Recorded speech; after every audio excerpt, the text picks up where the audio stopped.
This is Sawyer Robertson, and you're listening to the Bearcast on SicEm365.com.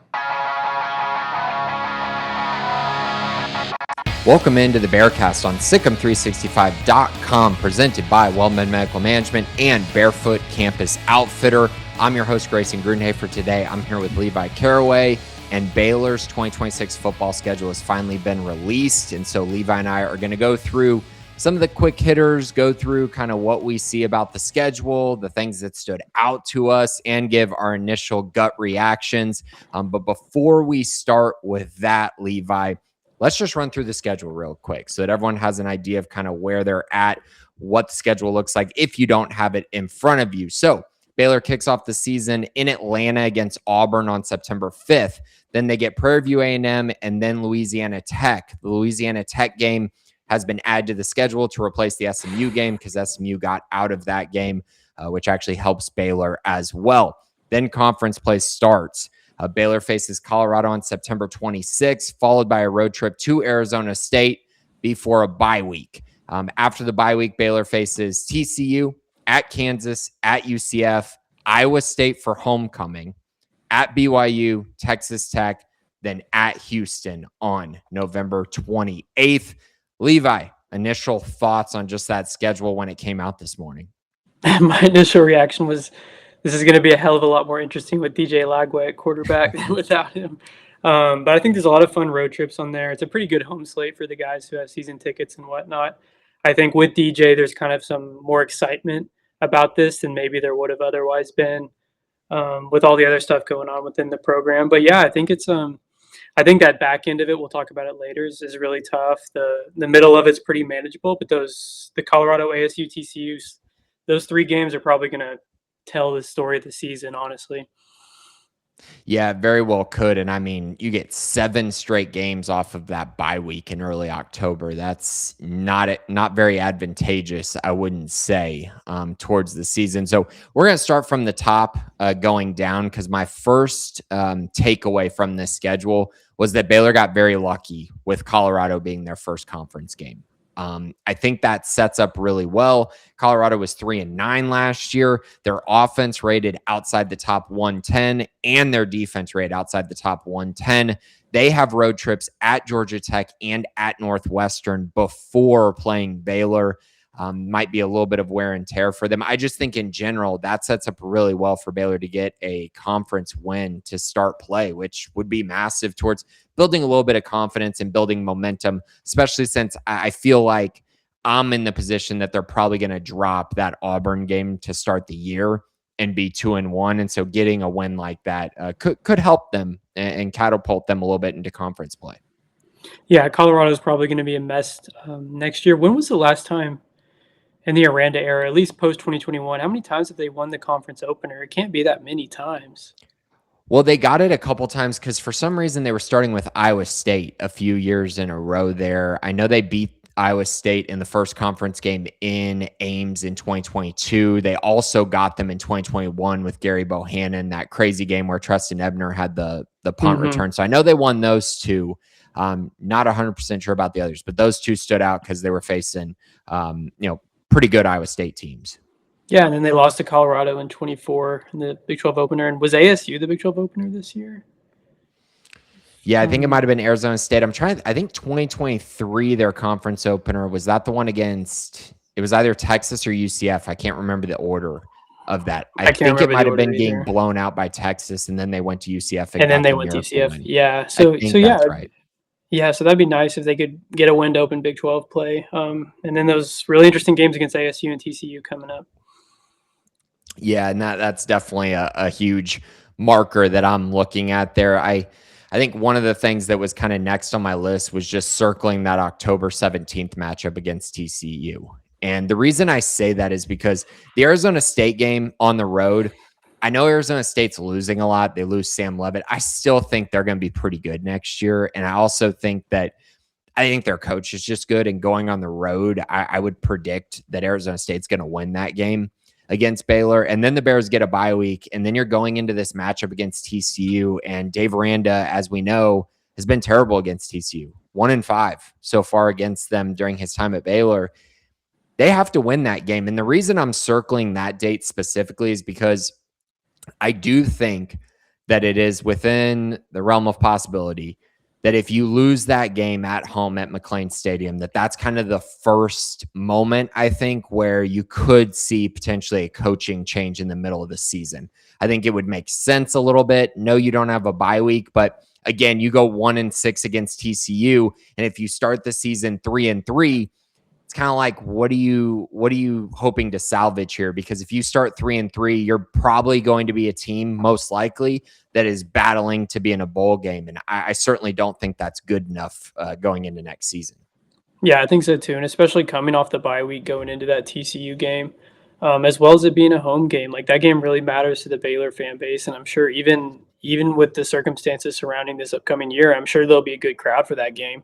And if they come out and lay an egg like they had the last however many years against TCU, I mean, that's going to put a target on Aranda's back, and the voices are going to get louder, calling for him to be fired and whatnot. So yeah, I would agree with you. I think if that game gets ugly, you very easily could see a coaching change after that game.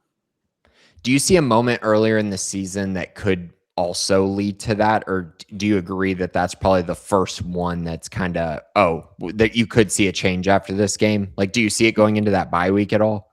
No, I don't think so because they got saved by SMU backing out of that game. I mean, that's going to be another automatic win against La Tech instead of playing SMU, which would have been a fun game at McLean.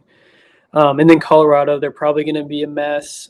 So I would imagine Baylor wins that game. And then against ASU, it's a road game, like you said. They're probably going to be underdogs in that. So I don't think they're going to be expected to go upset ASU and Tempe. So I would maybe the bye week, but I think a lot's going to ride like, okay, there's the TCU game. That's a big step for Aranda to overcome. And that's honestly going to kind of say, because they have that manageable middle stretch that we're about to talk to. So you can kind of see one of it going two ways. We're like, yeah, they're going to be fighting for bowl eligibility, or, oh, hey, we've been better than we thought we were going to be. We have some winnable games upcoming here. Right. And I think that this stretch that we're about to get into is kind of why that TCU game is so important, because if you can somehow start the season 4-2, it really does open up during this stretch to the point where you can build momentum and maybe turn into one of those surprise teams like what we saw last year with like Houston and with Arizona, where it's just you drew a pretty favorable schedule. You found ways to win games. Then you got to the back stretch of the year and it's like, we're kind of in contention here, to win a lot of games, maybe make a Big 12 championship push. So this stretch here is very important. After the TCU game, Baylor goes to Kansas, to UCF, and they face Iowa State at home for homecoming. The reason I think it's so important, I think there's a chance that Kansas, UCF, and Iowa State are all inside like the bottom 5 or 6 in the Big 12. I think it's pretty realistic that happens. Kansas is losing quite a bit. They just seem in kind of a downward spiral with Lance Leipold a little bit. Like they're kind of getting to that point where they might not be able to fire him because what's Kansas football really expect? But I do think you're hearing some rumblings about kind of where they're at. UCF is still a team that I do not think will have more talent than Baylor next year. So again, I feel like that's a game that Baylor should be able to win. And then you got Iowa State, who just lost their entire roster. They lost the best coach in program history in Matt Campbell. All their good players are at Penn State now. And so they're just completely in, rebuild mode, it feels like. So for that reason, this should be a stretch in my eyes where an average football team goes 3-0 during this stretch. Yeah, I would easily agree with that. And assuming that Baylor, could have been one of their better teams, they would have wiped the slate there against those three teams. But with so much uncertainty, you don't really know. And especially because each year in the Big 12, you see those teams that are projected to be toward the bottom that just kind of pop up. So we don't really know for sure, but on paper, that looks like a very manageable stretch. It really does. And I mean, just that stretch right there and the Colorado game, I mean, you're talking about 4 teams that most people, I think, are going to predict being in the bottom half of the league. So you do draw a favorable edge there. On the flip side, you don't draw a favorable ending to the schedule. And to be clear on this, I went back and obviously I remember this in 2024, we talked about how the end of the season was going to be so difficult coming into the year. And it ended up being much easier than the first half. And then in 2025 last year, those things flipped. And so it just was one of those things where you saw the beginning of the year and you're like, whoa, that's a gauntlet. And it ended up being the end of the season was actually much tougher for the Bears during 2025. And so now you look at this year and it's kind of that same thing, right? You look at it and go, wow, the end of the season is really, really tough. Maybe it doesn't play out that way, but I kind of have a feeling it will, especially with Texas Tech and a road trip to BYU on there. And so to be clear, in the order that goes, it's at BYU on November 14th, Texas Tech at McLean Stadium on November 21st, and then a road trip at Houston. I think the only team in that group that I'm not sold on, I know for sure they're going to be pretty good, is Houston. I think I kind of need to see it again. But I do think in general, they have a good culture. They're going to be tough to beat on the road in Houston. Who knows what Baylor's playing for in that stretch? But I think we know Texas Tech's going to be really good again. Their defense is going to be crazy good. And BYU, no matter if they're good or bad, playing on the road in Provo is not easy. It's very difficult to win there. So in general, very tough ending to the season and a stretch that honestly could be something that defines what Baylor is going to be going forward as a program, what they're going to do with Dave Aranda, how this season is going to end. I mean, you could easily see a team that's sitting there at 6-3 or 7-2, and then they lose out. I mean, that could be on the table. Or you're seeing a team that's sitting there at 5-4 and then just get obliterated their last 3 games. Like, any of those situations could absolutely happen, which again could define what Baylor decides to do going into the offseason. Yeah, assuming that Aranda is still coaching by the time of that BYU game, I think there's going to be a definitive answer. I mean, I feel like we said this a million times, but there's going to be a definitive answer of what to do with him after that 3-game stretch. Because like you said, depending on the record, you could either be crashing and burning across those final 3 weeks. You could either be playing really well, maybe win 1 to 2 of those games, and it has a lot different outlook on the season. But more than likely, I don't think Aranda is going to be able to survive that 3-game stretch to close the year. That's kind of where I'm at as well. It's just hard for me to envision them winning either of those first 2 games at BYU and Tech. And I do think we talk about this some, but it is important to mention that how these games play out matter. And if you go into those games and get smoked, once on the road in Provo, and then you come back home and Tech smokes you also, which could happen very well. I mean, Tech's going to be very talented next year, and BYU should be pretty talented as well. I think both those teams are probably going to be picked inside the top 3 in the conference. Tech will probably be the preseason favorite, but BYU, I would think, is somewhere in that top 3 as well. And then Houston, who should be in the top 5 or 6 as well in the preseason poll. So it is a gauntlet to end the season. It's a very, very tough stretch, and one that, like you mentioned, I find it hard to believe that this team is going to reach their ultimate goals this year because of that end of season stretch. Yeah, and who knows what the timing of that would be if they decide to fire Aranda after the BYU game to kind of prep as much as they can for the offseason. It'll be really interesting to see how all that plays out. It absolutely will. So, Levi, let's go through our schedule predictions. I think we both have our numbers in mind, but let's go through these kind of individual games and pick from there. So we can kind of make our predictions here. So let's start with the Auburn game. I've heard a lot of people talk about how, Auburn isn't going to be as good next year and this and that. They went ahead and found themselves a new coach. They found themselves an upgrade at quarterback. I think their defense is going to be fine. I think their offensive line is going to be built pretty well. And ultimately, they're going to want to run the football. That's probably going to be Baylor's biggest weakness. And then they're going to have a good defense, which might slow down this Baylor offense. At this point in the offseason, I can't pick Baylor to win that game. I would take Auburn. Yeah, I'd take Auburn too. Agree with everything. I wish this game was in Auburn instead of in Atlanta, but that's all I have to add. Yeah, no, I'm 100% with you. I know why they did it, better for NIL for Auburn, but geez, what a waste of a road trip to have to go play in a neutral NFL stadium. Not fun at all. The next 2 games, I'm just going to skip through them. Prairie View A&M, Louisiana Tech, we're both going to have wins there, right, for both those games? Mm-hmm. Okay, so then the next game is the conference opener, Colorado at McLean Stadium. I don't have a lot to say here. I don't think Colorado is going to be good. This game's at home. It's a must-win for Baylor. You absolutely can't have any hopes of even just being a bowl team if you lose this game. So I'm going to take Baylor to win that one. I will agree with you on that. Then they go to Arizona State for the second conference game road trip. I think Arizona State's going to be a solid team. I like their head coach. I like their program. I think just in general, they're going to try to rebound after what happened to them last year. So I'm going to take Arizona State to win that game. And that will send Baylor to 3-2 to start the season for me. Yep, I'm there with you. All right, so we're sitting at 3-2 going into that TCU game. TCU in McLean Stadium. Baylor 1-5 under Dave Aranda against TCU.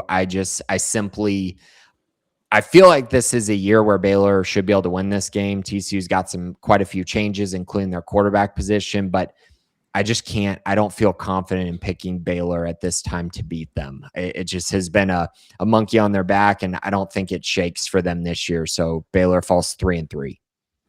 I agree, and I think that'll be the end of the Aranda era for Baylor. Okay, so 3-3. So now you're talking interim coach now the rest of the way. That could get dicey. That could get really dicey for Baylor going through this stretch, especially with what I'm about to say with these upcoming games. But at Kansas, I don't think Kansas is going to be good next year. So I'm going to take Baylor to win that game and get them to 4-3. I think I don't know which one it's going to be. I'm going to say they split the Kansas UCF games, both road games. Okay. I got Baylor winning both those games. But again, I don't have it written down that I have Dave Aranda fired quite yet. So I'm going to anticipate they're still playing. Now, to be clear, if they do go interim, they're absolutely not winning both of those games. And they probably aren't winning either, to be honest. Maybe a split, like you said, a split might be good because maybe Lance Leipold is also fired at this point. But I just adding that caveat, but I have Baylor winning both those games. And then I also have Baylor winning the homecoming game against Iowa State because, frankly, I don't think Iowa State is going to be good at all next year. I mean, they have a completely new roster with a new coach. Like, they're going to try to put in a new culture and everything. That matches up really well for Baylor. And that shockingly puts Baylor at 6-3 going into their final stretch for me. Mm-hmm. For me, they'd be 5-4. I don't know that much about Iowa State, but I've just seen how much transition they've had with players and stuff. So I can't imagine that they're going to put a really good product on the field, even in year one, even if that guy's a really good coach. Dang, so you have them going 2-1 with the interim coach. With Spavital? Mm-hmm. Yeah, Jake Spavital, 2-1. There you go. Okay, now the final stretch. I'm going to be really quick on this.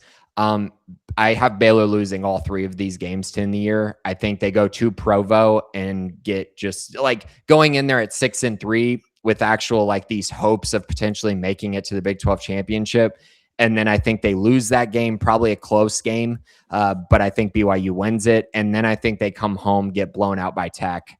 And then they play Houston, play a good game. Ultimately, Houston wins at home.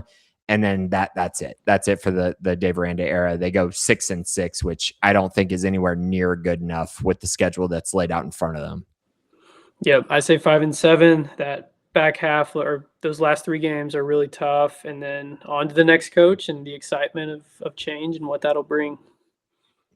Yeah, it's unfortunate that we're starting a season just talking about it like that, but we have to be realistic about the fact that this is a hot seat year. This is absolutely it. And when I look at this schedule, I'm just of the belief that like this year has to be like a 9-3 type year. I just don't know how you can sell 7-5 or 8-4 as your kind of high end mark. I just think that's really difficult to sell, especially with the new AD that's coming in and now kind of trying to decide what changes need to be made. I just don't know that 8-4 creates enough excitement. I do think 9-3 would. Like looking at the schedule, if you go 9-3, if you go 9-3, that probably means you're losing to like Auburn, Texas Tech, and BYU. That's probably the three like most realistic, which means you beat TCU. It also means you win at Houston. You beat Arizona State on the road. Like you actually have some good wins to back that up. But anything less than that, I just think that's a tough sell. Yeah, I think so too. And don't get us wrong. There's opportunities to win games here. If like you can be, like you said, like a really good team going in those final three games.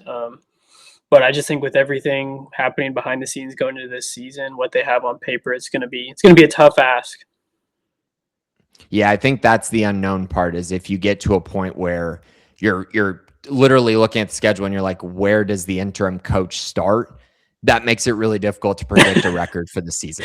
Just because things can go off the rails. I mean, we saw it with Oklahoma State this year. They weren't good with Gundy, and then they let Gundy go and just were terrible and just completely imploded. So that could 100% happen for the Bears as well. But aside from that, I'm hoping that we will be back sometime this week, next week. We got a lot of portal content that we need to talk about here on Sikkim 365. So we'll be sure to have some videos up for that to kind of round up what Baylor did in the transfer portal. But aside from that, thanks everybody for listening. This has been the Bearcast on Sikkim365.com.